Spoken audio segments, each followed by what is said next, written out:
the title for my sermon today is First Place or No Place.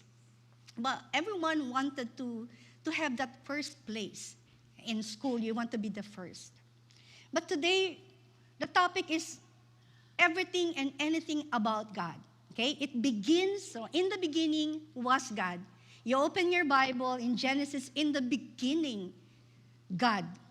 And when you look at the last chapter, it also will be ending with God, the Alpha and the Omega, the first and the last. So, question is, no, for everyone, it's not church, do you believe in God? It's not that question, no, because a lot of people believe in God. The Bible speaks of the demons and the devil. He do believe in God also, but he didn't follow God. No? The question for you right now is, my real question is God first? That's the question. Church, is God first? In Matthew 22, which is the very foundation of our topic today, Matthew 22:27. If you have your Bible with you, open your Bible. Beginning 2026, can you read your Bible with me? I want you to have that habit of counter-checking if the speaker actually quoted the right verse.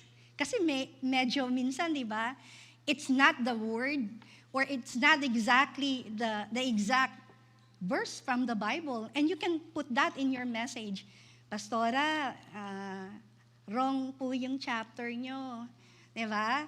We have to be like the Bereans.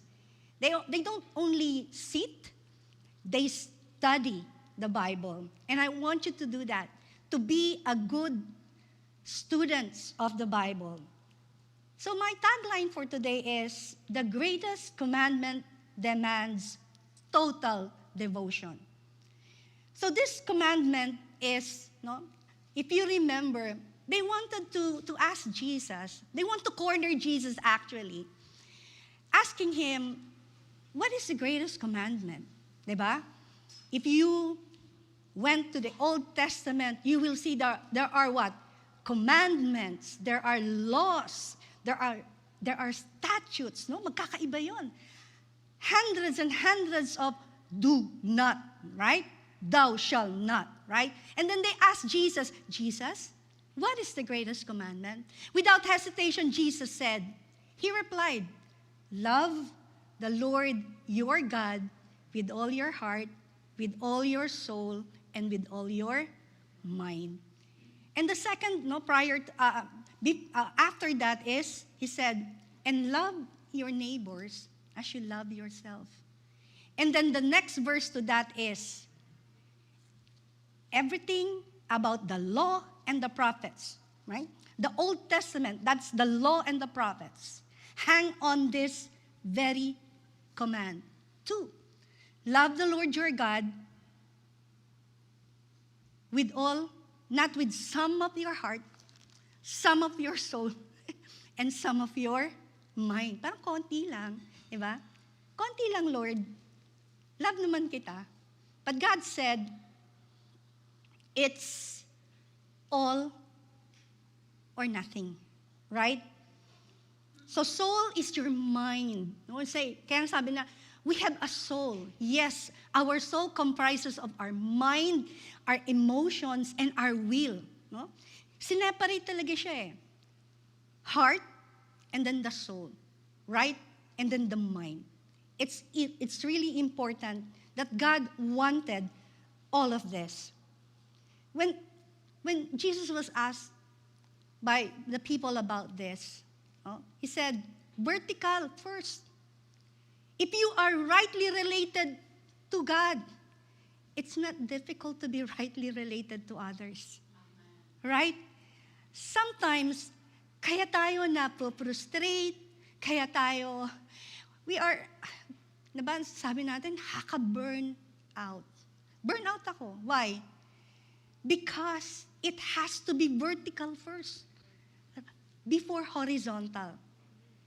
And, mind you, if our vertical relationship is okay, if we say, God, my devotion to you is 100%, dapat it shows also with our relationship with other people. Whether we like it, we have to like it. Right? We cannot say no to this. Dalawa lang yan eh. Sabi nila, love me and then love others as you love yourself.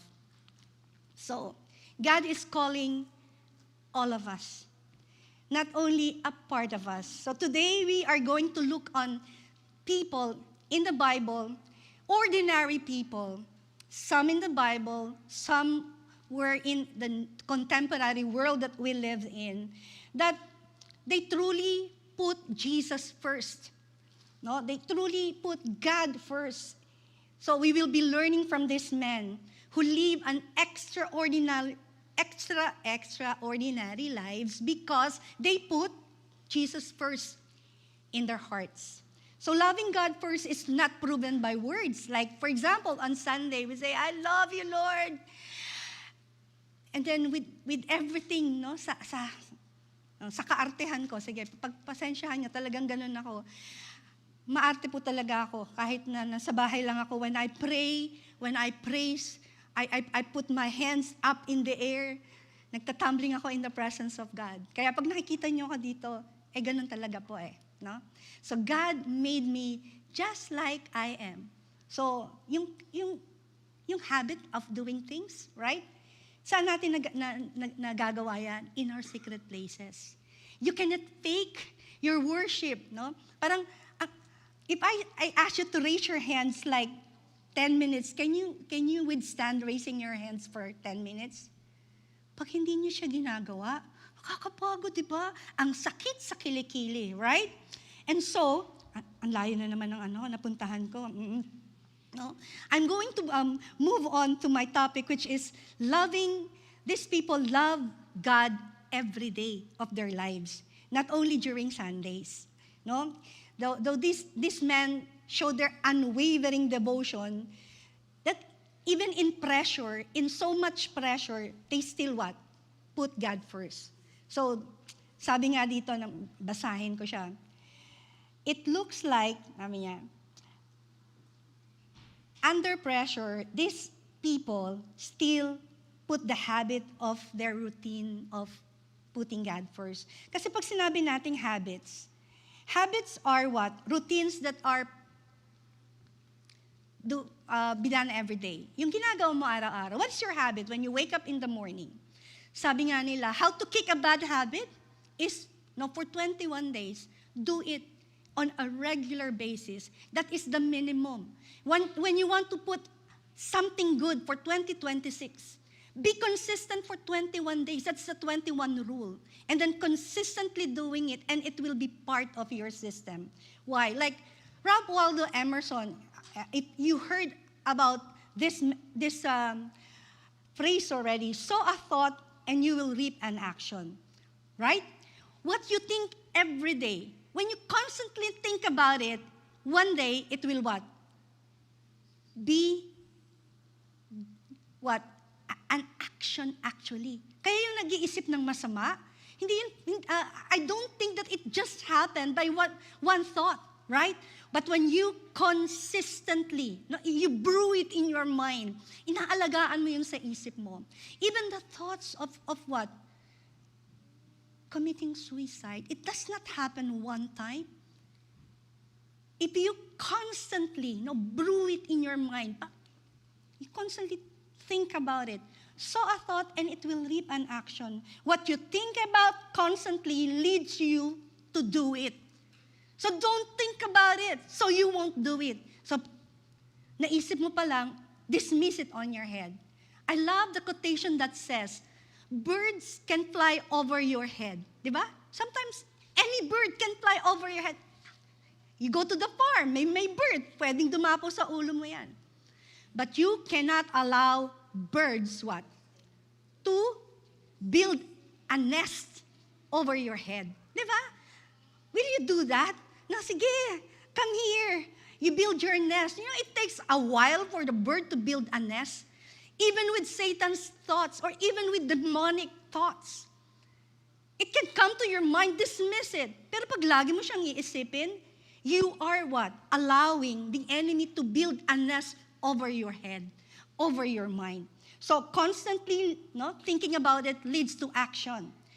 Continue to Waldo Emerson saw an action, so the action reaps a habit. So constantly doing something, it will become a habit. Repeated actions, ingrained into pattern. Diba? Repeated.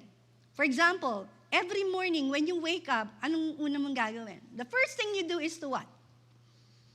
I hope you pray. I hope you say, Lord, thank you. Every gising is a blessing. Diba? Parang yung cliche na yan. Okay lang. Kahit na paulit-ulit mo sabihin, di ba? Every gising is a blessing. Lord, thank you. Rather than when you wake up in the morning, you get your phone. May message kaya ako? O kaya open your email.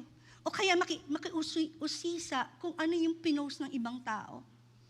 And it will become a habit, right? Repeated actions become ingrained pattern. Hindi mo namamalayan, it's already embedded in your system. So a habit reaps a character. Anong klaseng character meron tayo? Right? Sabi natin, if you are a Christian, in your workplace, if you are a Christian, at your house, in the family, in your community, it should show. Dapat nakikitaan ka na may ilaw ka, right? Because of your character and personality. Integrity, right? So a habit and it trips a character. Ano bang habit natin in the workplace? Tayo ba when we come in the office, do we greet everybody? Hi, hello, Happy New Year. Diba, how's your day? O kaya may salubong ka sa elevator, kahit nakalahi mo, wala lang. Para lang wala. No? O kaya sa bahay natin. No? Sometimes we are so thoughtful, we are so gentle, with other people, with our friends, but with our family, busangos yung mga mukha natin. Di ba? Pag inutusan tayo, nakasimangot. Pero pag iba yung nag-uutos, kapag kapitbahay yung nag-uutos, nakangiti, di ba? Hanggang tenga. Pag yung teacher niya, di ba? In the Philippines, we greet our teacher like this. Good morning, ma'am. Di ba? Punta ka sa Jollibee. Welcome po. Diba? May bow pa. Hindi lang yung mga Hapon ang mahilig mag-bow. Pero pag sa magulang natin, we don't give any respect. Nakakatuwa nga, there are some people in the church who still have what? The habit of mano. Because it's a blessing. Diba? Yun yung kinikrave, yun yung dinidesire in the Bible, diba? Sabi niya, Father Abraham, where's my blessing? Father Isaac, where's my blessing? Jacob, where's my blessing? Ninakaw na ng iba. Pero yung iba ayaw magmano. Ayaw mag-bless. Diba? Kala lang natin it's what? Parang kaugalian. But there is something in it when people say, God bless you. Kaya, di ba, when Pastora, I don't know, I'm not opening my eyes when Pastora declares blessing. You know, that's the blessing that the Jewish patriarchs are blessing the family. Di ba? The priestly blessing, nakaangat yung kamay natin because we receive it. And then we would like to get it and would like to have it in our hearts. That's habit, pattern, no? Made you who you are. And now, it's a character. Bad ba character mo or good ang character mo? I'm praying in 2026, everything will be what? Change for the better. And so a character reaps destiny. We always hear the word, destined for greatness. Yes, that's you. God created you for a purpose, for a destiny, for a purpose. Hindi ka na lang biglang lumabas. Hindi ka galing saan? Sa kawayan, di ba? In the mythology, in Philippine mythology, si malakas at si maganda. Ay yung sabi ng iba, putok sa buho. Hindi alam kung sino ang tatay at sino ang nanay. No, God made you for a purpose. Regardless. God created you for a reason. And you have to know your assignment because nobody will do your assignment because that is destined only for you. Only for you. You cannot ask your parents to do your assignment. You cannot ask your wife, your spouse, your neighbor to do your assignment, your pastor, your leaders to do your assignment. When God created you from the beginning, before your parents met, God already has destined you for a purpose, for greatness. That is written. You have to ask the Creator. You have to ask God, the maker of you, Lord, what's my mission? What's my assignment? Because even though people will be successful, some people reach the pinnacle of their success, but they are not happy because they did not fulfill their assignments. Right? You can be the greatest doctor, the best lawyer in town, the greatest this and that, but if that is not God assigned you to do, you will go back to the maker. I remember this. It's not in my illustration. I'm just laying down my foundation. Wala pa ako sa first point ko. Nasa introduction pa lang ako. I remember this. I saw this on TV. This pastor said, merong it's a recital. So this pianist, he performed very, very well. No, to the dot, from the beginning to the end. And everybody what? Stand up. No, standing ovation. Clap, clap, clap, clap, clap, clap, clap. And then tumakbo yung cousin niya. Oh, cousin, nakita mo how the people rejoice because you are so good. But the face of that cousin, that pianist, remained to be like, hindi siya masaya. Hindi siya aligaga. Why? Everybody loves what you did. No, everybody liked it. And everybody gave you a standing ovation. And then he said, but you look at that one person in front, that old man, he did not stand. Nor he did not clap his hand. Sabi niya, you know why? Because that is my mentor. Right? No. The word kesehoda is the word I always hear from my mom. Kesehoda, what people say about you. We wanted to please the one. Diba? The audience of one. Diba? Parang in everything that you do, it's not to please the people around you. When you stand here and play the musical instrument, when you lead the worship, when you be the Bible study, your members may say, oh, you are the best. But did God say, anak, yeah, well done. So yun yung gusto natin, di ba? The audience of one.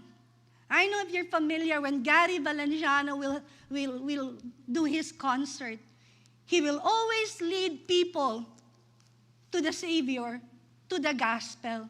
And he said, I am doing my best, not for you guys, although I love to perform for you, but I am performing to the one who created me, the audience of one.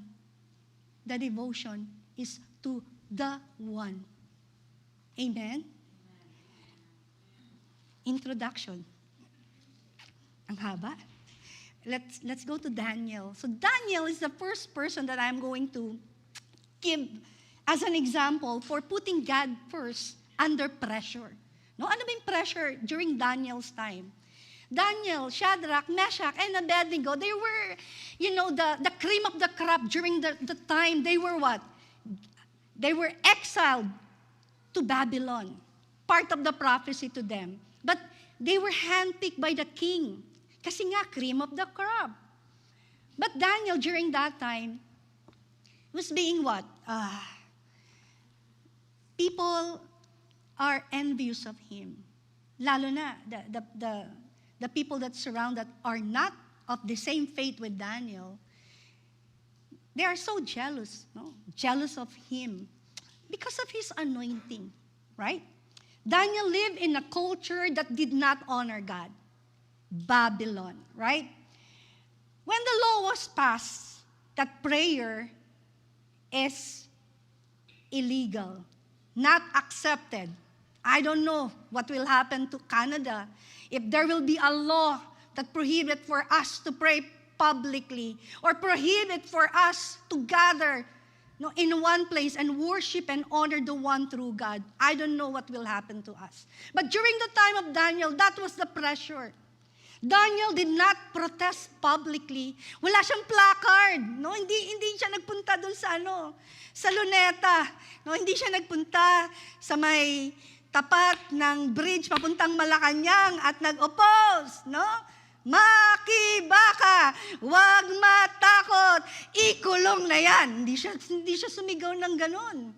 Hindi siya nagprotest publicly. What he did is, he continued to what? Put his faith, no?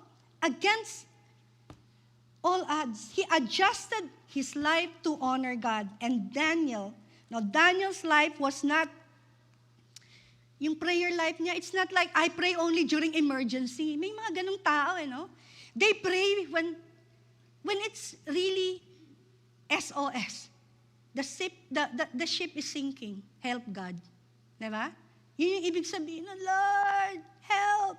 Pero Daniel did not do that. Daniel's prayer life was not an emergency response, but it's a habit.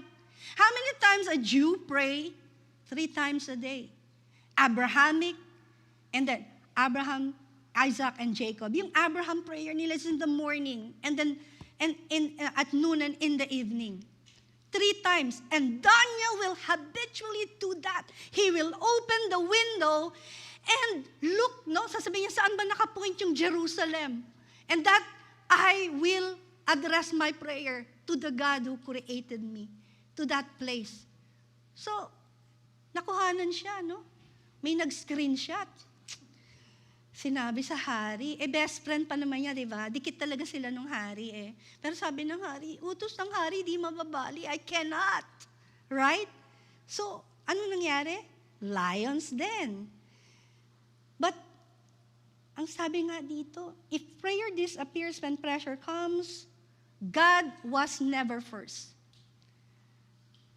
If your prayer life disappears when pressures around us comes, it means God is not first in your life. So Daniel seek God first every day.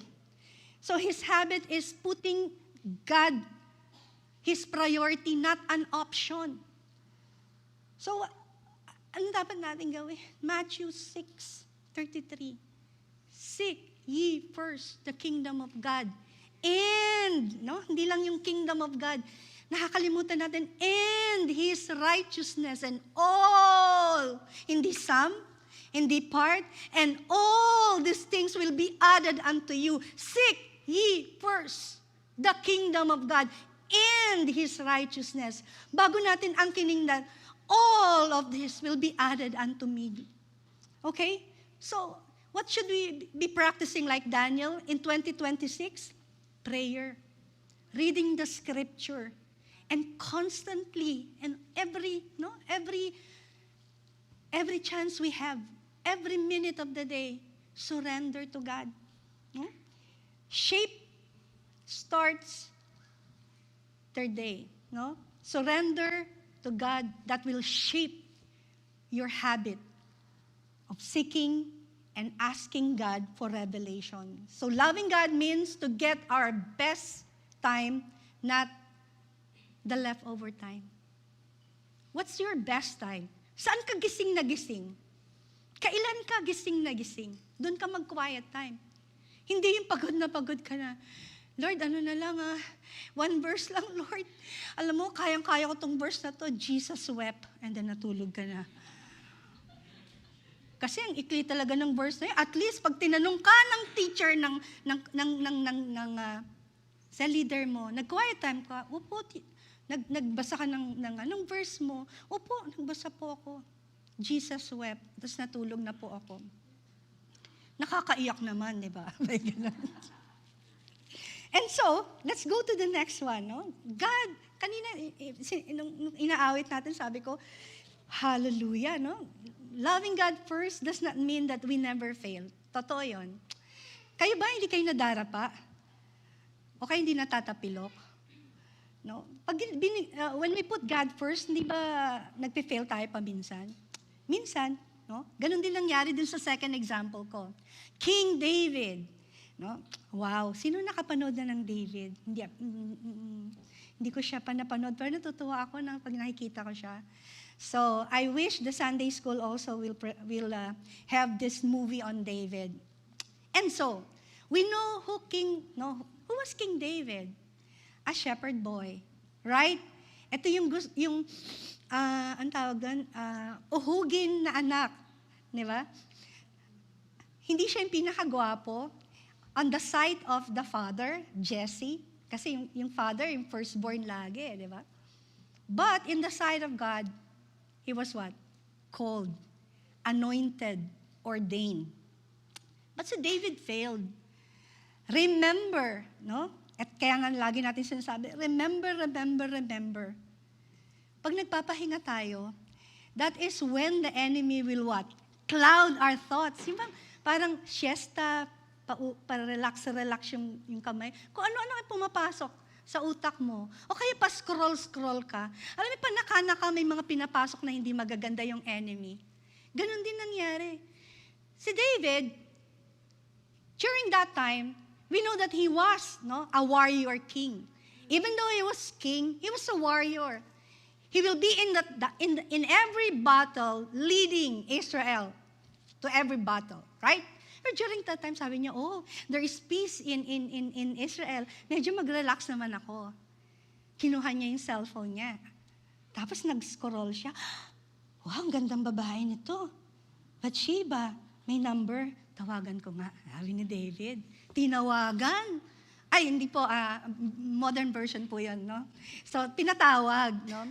Kasi nakita niya eh. Pero ngayon kasi, di ba, na-order na lang.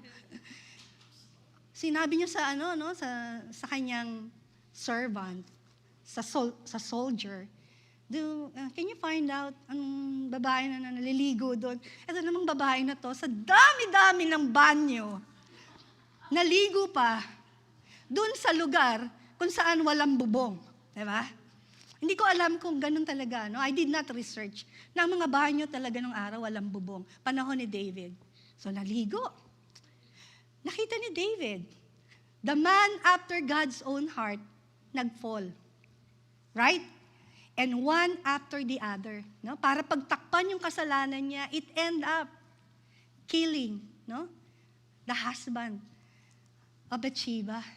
Kasi yun nga the very thing about sin is, pag hindi natin inamin yung isang kasalanan, para mapagtakpan, we will what? Make another alibi or excuse. Kasi para hindi mahalata, kailangan pagtakpan mo, and then pagtakpan mo. It end up, David committed not only adultery, but he killed this faithful soldier of his, Uriah. And what did David do during that time? Ito po yung point natin doon. David has a heart that runs back to God. Gaano man kalalim pagkakalugmok natin sa kasalanan, gaano man kalayo, gaano man katagal, God will always be what? Patiently waiting, like that of the prodigal son story. The prodigal father will what? Wait until the son comes back. Ganon din ating Panginoon. And David, a heart that runs back to God, kaya nga tinawag siya the man after God's own heart, because he realized, God, I sinned against you. And so one of those many writings of David in Psalms, yung Psalm 51, in verse 10, it's written here, create in me a clean heart, which madalas, no, inaawit natin, no? Create in me a clean heart, oh God. It was taken from here, Psalms 51. And renew the right spirit within me. Cast me not away from your presence, O Lord. That's 11. And take not thy spirit from me. That's 11. And 12, restore unto me the joy of my salvation, and uphold me with thy spirit. So that was the prayer of David. God, I failed you. I fall. Restore to me. No, I want your presence. I don't want to live a life apart from your presence, oh God. So create in me a clean heart. So David broke, his heart before God. Are you broken before heart? What is the lesson that we can gather from this? Loving God first doesn't mean you never fall. Kaya nga when we read the Bible, we see people, real people, ordinary people, just like we are. They love God, but sometimes they fall. They fail. It means, sa atin, that their example can be our example, and how they go back to God can also be an example for us to go back to God. Sabi pa rin, here, lesson learned. We must guard not only our mind, but even our heart. In Proverbs 4:23, guard your heart. In other versions, above all else, guard your affection. No? Hindi lang the word heart there in other version is affections. For they influence everything in your life. What's in your heart? Who is seated in the throne of your heart? We have to guard who is sitting first in our heart, or else, it will come out with our actions. Romans 12:2, be transformed by the renewing of the mind. I will read the entire Romans 12:2. Do not conform to the patterns of this world, but be transformed by the renewing of your mind. Then you will be able to test and approve what is the will of God. What God's will? Diba? Sometimes that's our question. God, what's your will for me? If you want to know the will of God, go back to Romans 12:2. Renew your mind. Renew your philosophy. Kaya nga in prayer, di ba, sinasabi natin, we are casting down imaginations, everything that the enemy has planted in your mind. Ganun ako mag-pray. Why? When we accepted Jesus as our Lord and Savior, our mind are not renewed. Our spirit was renewed, is renewed when you have that born-again experience. But everything that was planted there, yung kinalakihan mo, the philosophies that you have, lahat ng tradisyon na nilagay ng magulang mo sa utak mo, ng teacher na itinuro sa'yo, everything was there. And then you encounter God, and sometimes it contradicts to the very word of God. Ang sabi ng Romans, you want to know the will of God? Renew your mind. Do not conform to the patterns of this world. So alam natin kung ano ang good, ano ang pleasing, ano ang perfect will. So if you want to know the good, pleasing, and perfect will of God, renew our mind and renew our hearts. Guard both the heart and our thoughts. Because everything that we seek will enter here. And what you continually brew here, inalagaan mo sa utak mo, it will go here. And from the abundance of your heart, the mouth speaks. Diba? Kaya sabihin natin, di bulaklak lang ng dila, ayusin natin. Para hindi ang bulaklak ng dila natin ang sinasabing hindi magaganda. Why? We continually say, manifest, manifest. No, things around us, it manifests through words. God created everything in the beginning by words. And by words, di ba sinabi natin, when God created human being in His image and likeness, it's not the physical image that we are likened to God, but the very personality of God is being given to us. Even the creative way of doing things, God said to Adam, Adam, I give you dominion, power, and authority. Ikaw na magpangalan. So sabi nung elepante dumaan, may trunk, sabi niya, elepante. Ito naman, giraffe. O yan, ito na yan. Ikaw, sheep ka. Sino nagbigay ng pangalan? Go back to your Bible. Adam.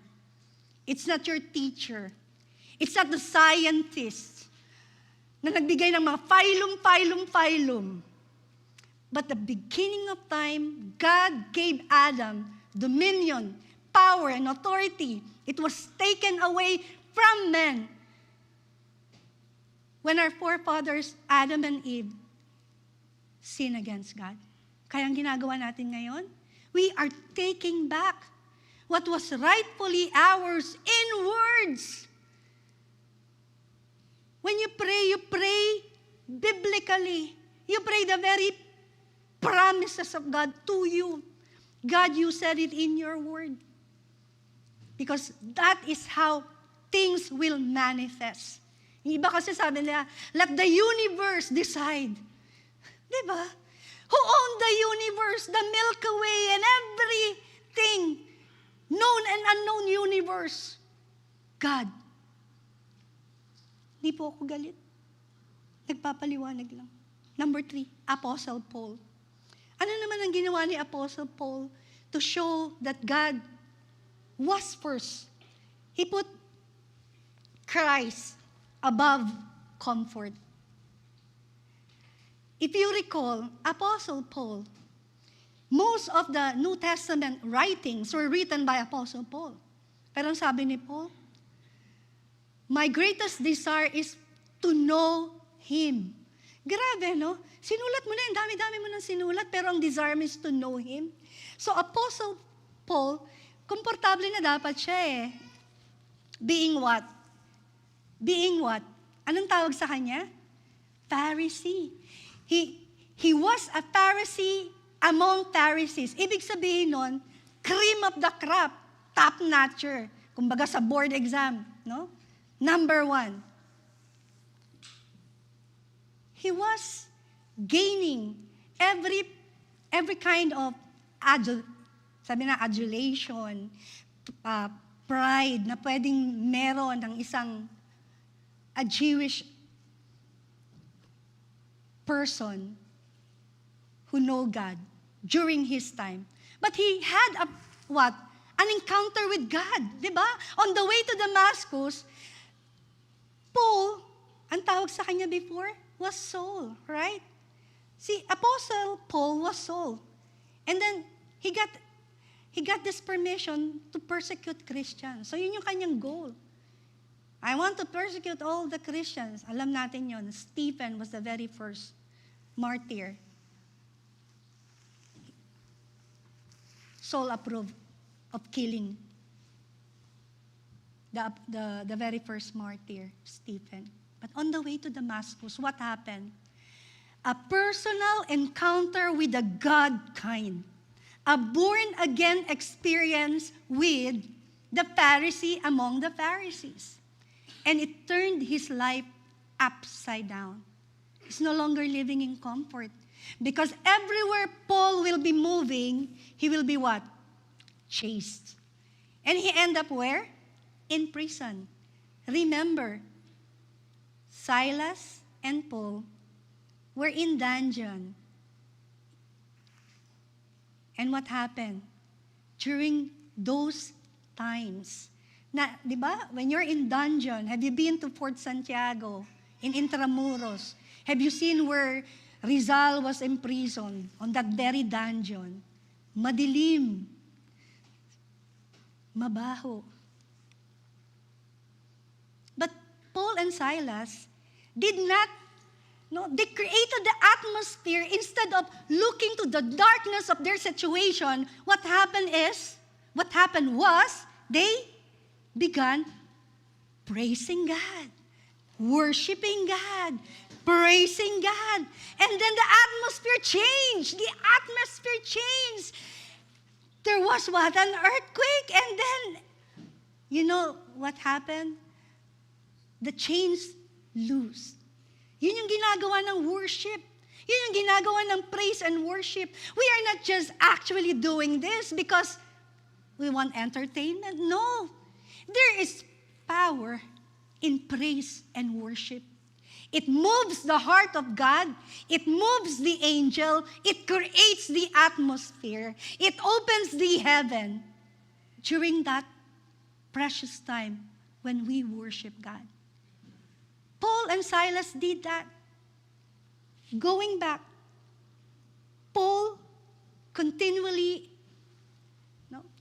exhibit or he showed how to put Christ first.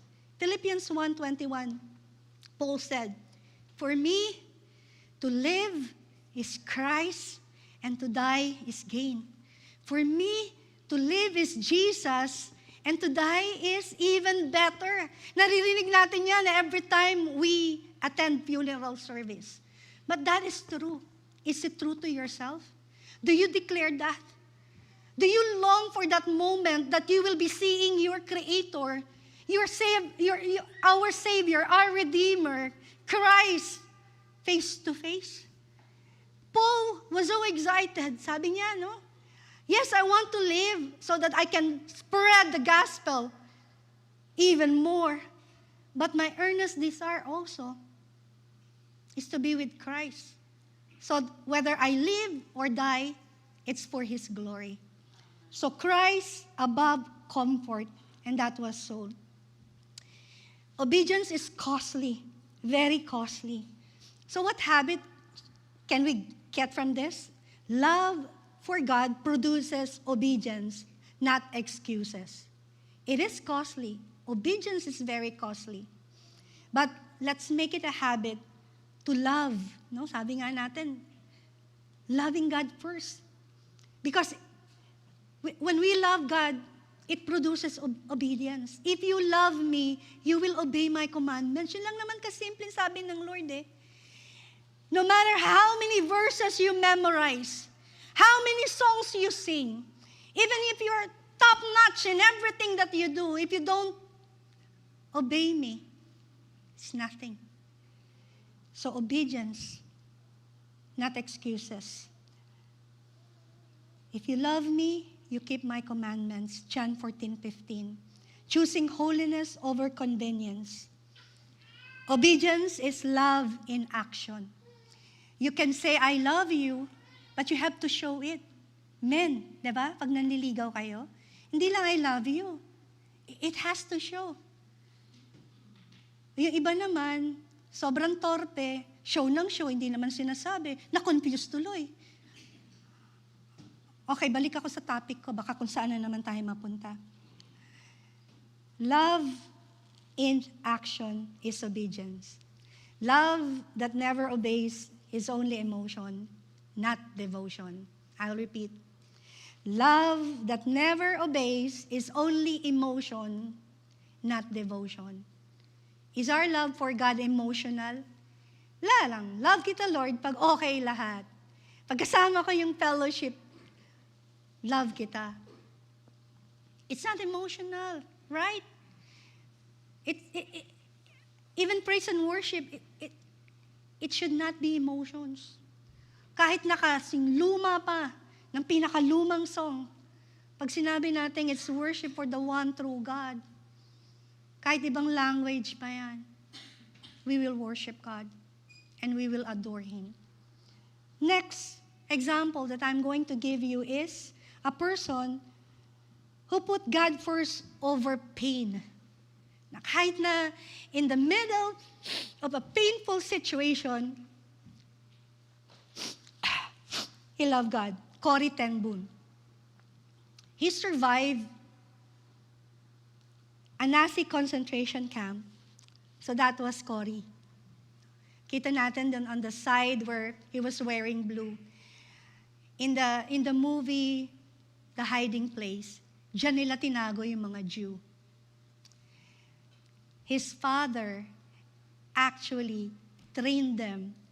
So when this Nazi will come, they have to really pretend nothing was there.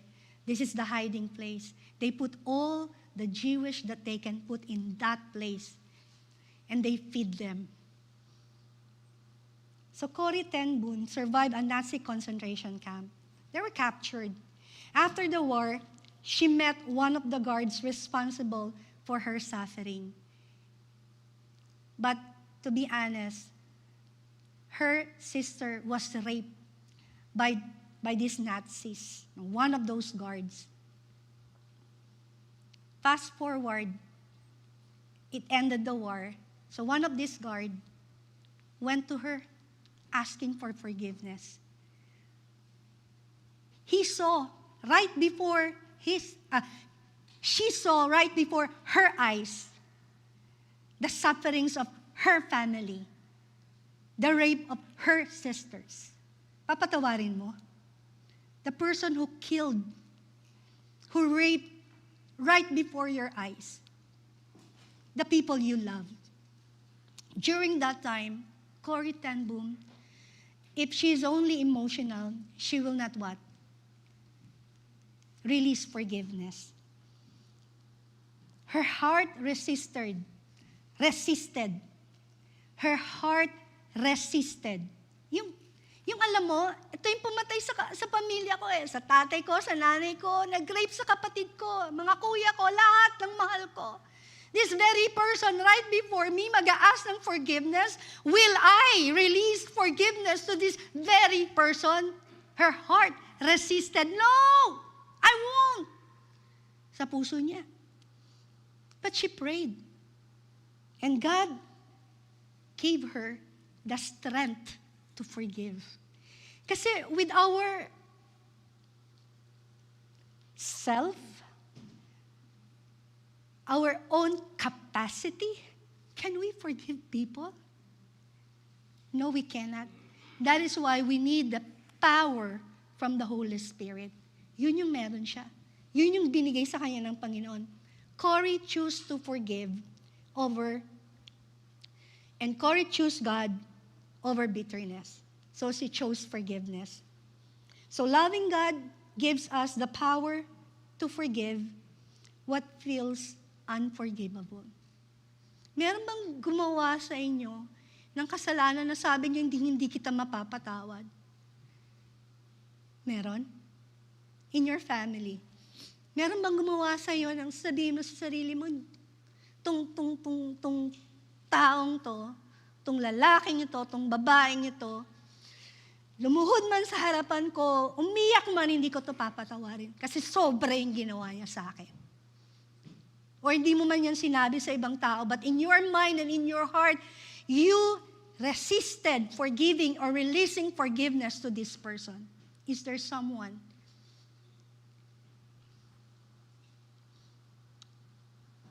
So Corrie, and not only Corrie, but if you saw the testimony of Pastor Peter Tan Chi, remember?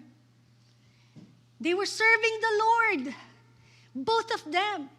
And then they came one night, ang daming pulis sa bahay nila. Something happened. And those people who entered the house, hindi lang kumuha ng mga gamit. Raped the very daughter that Pastor Peter loved. Diba? Ikaw yon. You are serving the Lord, giving everything to the Lord, and then your only daughter, for example, was raped. What will you do? Will you release forgiveness? These people, not only Corrie ten Boom, but a lot of people, I'm listening to their testimony, hearing their testimony, feeling the weight of the heartaches that they had. And there's only one thing that remained in my mind listening to them. If not for God. And if God is not first place in their lives, they will never release forgiveness. So, even for us, let's continue to meditate on Proverbs 3. Trust in the Lord with all of your heart. Right? And lean not to your own understanding. In all your ways, acknowledge Him. And He will direct your steps or your path. Billy Graham. God first above fame. You know him? So what did Billy Graham known for?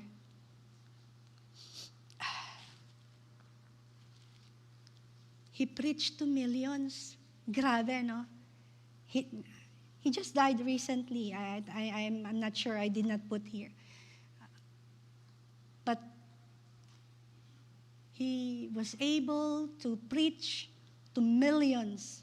Yet he built fences around his life. Ano yung fence na binuild niya around his life? Financial accountability, moral boundaries, and humility. He could live in a mansion, but he chose to live in his cabin. Imagine mo yun? He was invited to many presidents, no? United States president, kasi almost 99 years old, so ang dami niya ng presidente.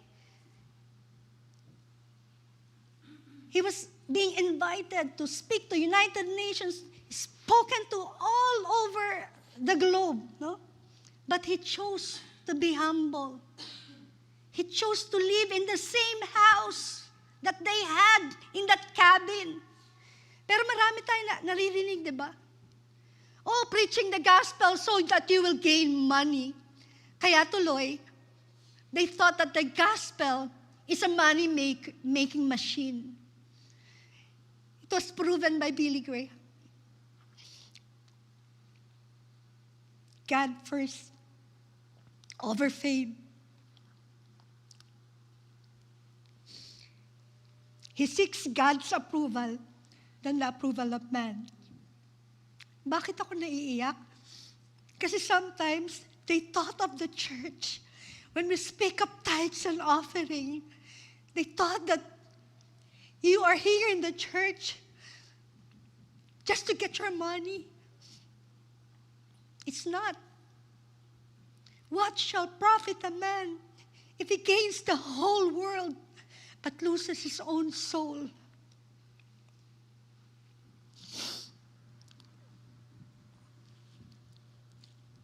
God's pleasure matters more than public opinion.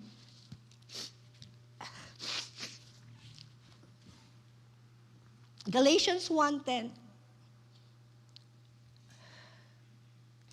Am I now trying to win the approval of human beings or of God? Or am I trying to please people? If I were still trying to please people, I would not be a servant of Christ. This is my prayer, that all of us will have this firm foundation so that we will not be misunderstood. We cannot love God first if we still live for the applause. Diba? Ay, walang nag-like sa pinost ko. Isa lang yung nag-like. Diba? Araw-araw tinitignan mo kung may nagla-like. So in his lifetime, Billy Graham preached in person to nearly 215 million people in over 185 countries and territories. More than any other person who has ever lived.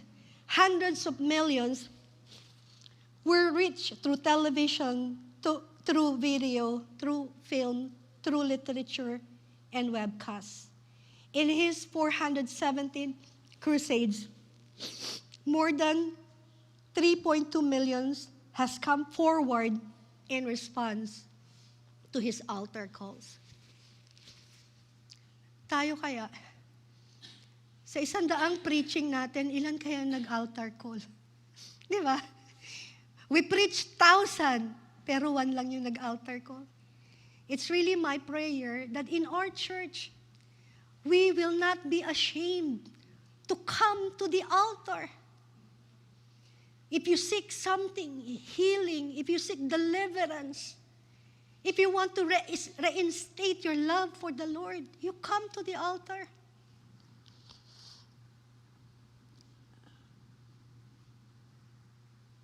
Next, Mother Teresa. Without H. Kasi si Tere, lagi niya sinasabi yun sa akin, Mom, my name is Teresa with an H. Yeah, but this one, I'm talking about Mother Teresa of Calcutta. Sabi nila, born again ba yan? But in Christianity news, it's not about the religion. It's about God first through service. He lived a life of serving through her actions, di ba? Yun tayo ba? With our actions, can they see Jesus in us? So Mother Teresa saw Jesus in the poor, in the sick, and in the dying. To her, service is not playing musical instruments. Service is not preaching like that I am doing right now. For her, serving the people, the downcast, those that are neglected by society, the poor, the sick, and the dying. So when God is first, love becomes practical.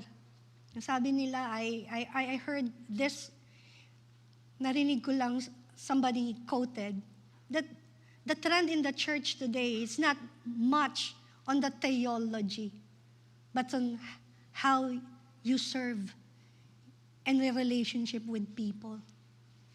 And that is why our mandate for 2026, let us be intentional. Let us ask the Lord for revelation. How can we really do this love in action in the most practical way? Scripture natin, Matthew 22:39. Love your neighbor as you love yourself. Do you love your neighbor? Do you say hi to your neighbor? Neighbor mo ba, tinutulungan mo mag-shovel? Mabahala ka sa buhay mo. Love your neighbor as you love yourself. And in 1 John 4:20, whoever loves God must also love his brother. Do we practice forgiveness to people around us? Do we practice compassion? And do we practice service? Loving God first never ends with God. It flows outward. It has to overflow. If your cup is full, it has to overflow. Loving God first never ends with God. It flows outward. So finally, loving God is put into this ultimate test when obedience may cost everything. Jim Elliot. So Jim Elliot, for him, God first even unto death. Jim Elliot knew the risks of missionary work, still he went, very young. He wrote, "He is no fool who gives what he cannot keep to gain what he cannot lose." For him, what's losing his life? He cannot keep it. We will all die, and that's the truth, right? We will all face our Maker one day, we never know. And for him, he said, it's no fool who gives what he cannot. I can give my life because I cannot keep it to gain what he cannot lose. Gaining material things, it's only temporary. Look at our Philippine news right now. Ilang contractors Diba? Nagpasasa for many years. What shall profit a man if he gains 40 cars and loses her own soul? Jim Elliot shows us that loving God first means eternal values it outweighs earthly things in life. And so, these people worship God with their whole life. What's their habit? They worship that goes beyond songs. It includes lifestyle. Worship is a lifestyle. It's not only the song that we sing. It's a lifestyle. Romans 12:1. I beseech you, therefore, my brothers and sisters. I beseech you, therefore, my brethren, in view of God's mercy, to offer your bodies as a living sacrifice, holy and pleasing to God. This is your true and proper worship, a living sacrifice. Honoring God at work, honoring God at home, honoring God in private places. True worship is a daily surrender. Sunday worship means little without Monday obedience. House or worship. So the throne of our heart, like what I mentioned, who is sitting at the throne of your heart? So everyone has a throne, and something sitting there. Is it comfort? Is it success? Is it fear? Is it your family or God? God does not compete for space. He wants all of your heart, not some of it. He wants to reign, or he is replaced. The heart is the affection and commitment. The mind is understanding what love requires. To love God with all our heart is devotion. To love God with all our mind is knowing His will and choosing Him daily. Church, God is asking not only part of your life, God is calling to be the center of it. Not a partial love, not a leftover love or devotion, but first place love. As our main verse says, love the Lord your God with all your heart, with all your soul, and with all your mind. When God is first, everything will find its rightful place. Let us all stand. Can I ask the worship team to be with us as we search our heart and even our mind right now? Question. All eyes are closed. No one is looking around. If God will have a thermometer right now, how will He rate your temperature regarding love and devotion to Him? How's your love for God? He wants to be the first place, and He doesn't want to be replaced. 2026, everything is uncertain. There are high hopes, but there are also fears of the unknown, of the uncertain. We really do not know what will happen tomorrow. We live today, right? Yesterday is but a dream. Tomorrow is only a vision. But today we'll live in the Lord. We'll make every yesterday a dream of happiness and and your every tomorrow a vision of hope in the Lord. How's your relationship with God? Is He first place? Is He still your first love? God is saying, ako ba ang una sa puso at buhay mo? I want to be the first place in your heart. And today, if your heart is beating so fast and you feel the nudge, the knock from God, God is knocking at the door of your heart saying, Anak, I love you so much. How much do I love you? And Jesus stretched His arms and died for you. He died so that you will live. He died so that you will have eternity with the Father. He died so that you will be spared from death, eternal death, and damnation from hell. He died because He loves you so much.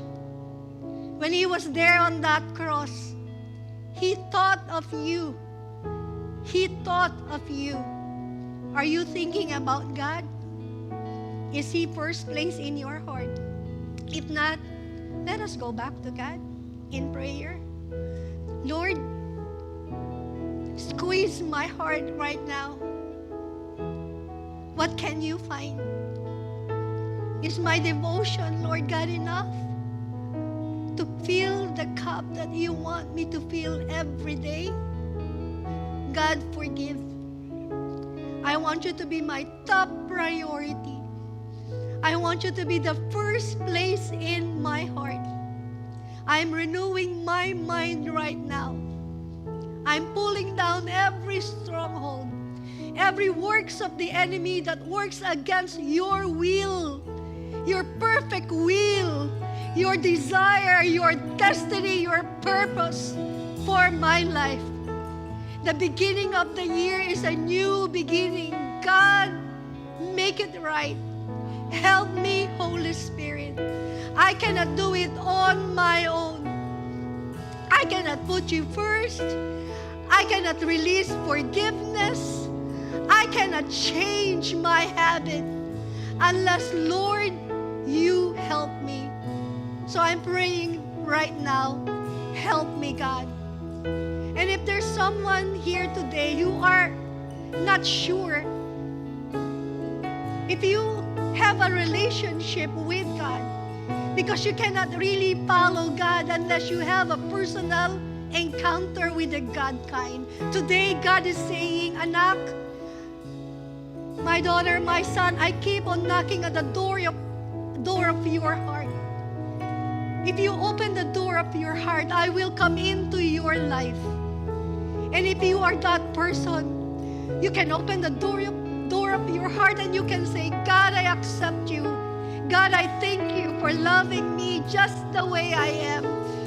God, I thank you for forgiving me of all my sins and remember them no more.